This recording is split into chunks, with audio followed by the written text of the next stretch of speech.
Hello, curry leaves plant rainy సీజన్లో బాగా పెరుగుతుంది. నా ప్లాంట్ చాలా హైట్ వచ్చింది. ప్లాంట్ హైట్ మాత్రమే కాదు, బుషీగా కూడా ఉండాలి కదా. ఇలా బుషీగా ఉండాలంటే ఈ స్మాల్ టిప్ ని ఫాలో చేయండి. పైనుంచి వస్తున్న ఈ ప్లాంట్ టిప్స్ ని కట్ చేయండి.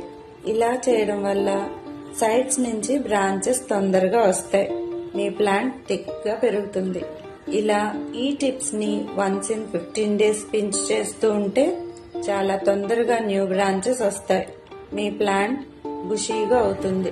కర్రీ లీవ్స్ ప్లాంట్ మాత్రమే కాదు, వేరే ఏ ప్లాంట్ అయినా కూడా ఎక్కువ హైట్ పెరగకుండా సైడ్ బ్రాంచెస్ తొందరగా రావాలి అంటే ఈ టిప్ ని ఫాలో చేయండి. మీ ప్లాంట్ బుషీగా అవుతుంది. This tip is helpful. Thank you. Happy gardening.